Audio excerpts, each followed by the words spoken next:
반전에 가까운 이미지 변신을 보여주는 양악수술. 양악수술을 한 연예인을 앞세워 성형외과가 적극적인 홍보 활동을 펼치면서 양악수술은 성형수술로 인식되어 왔습니다. 하지만 의료진의 생각은 다릅니다.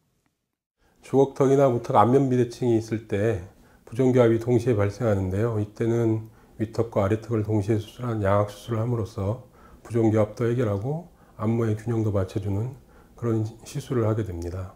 양악수술은 다시 말해서 안무의 균형을 맞춰주고 부정교합을 해결하는 그런 수술이라고 할 수 있습니다. 가끔 양악수술로 인한 합병증과 부작용 소식이 전해집니다. 미용 목적의 양악수술이 무분별하게 이루어지면서 위험한 결과를 부른 것이라고 전문가들은 지적합니다. 기본적으로는 위턱에 문제가 있을 때 양악수술을 하게 됩니다.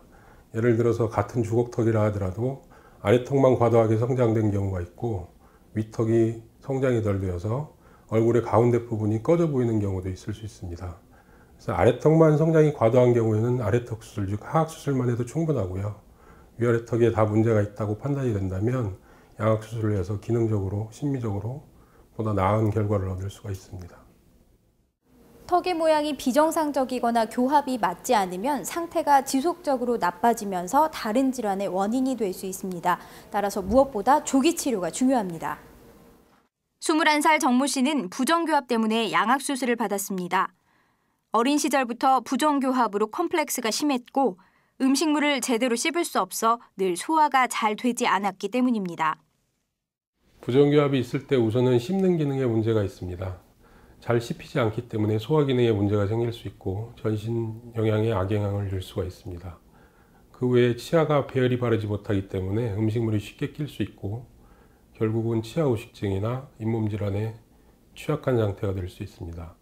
또 중요한 문제는 턱 관절 기능에 문제가 생길 가능성이 높기 때문에 정상적인 골격을 가지신 분들에 비해서 턱 관절 질환이 발병할 가능성이 훨씬 높습니다.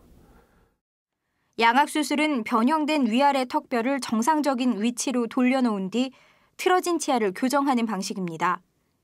따라서 반드시 전문의 진료를 통해 꼭 필요한 경우에 시행되어야 합니다.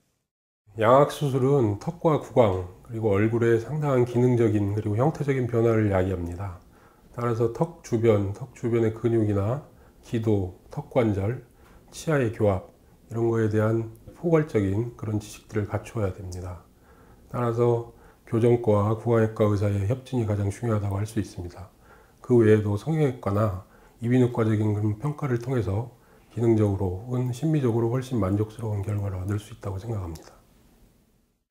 미용을 위한 무분별한 양악수술은 큰 문제를 일으킬 수 있습니다. 하지만 턱이나 치아 문제로 고통을 받고 있다면 방치하기보다는 올바른 치료 계획을 세우는 것이 중요합니다. 매경헬스 이혜림입니다.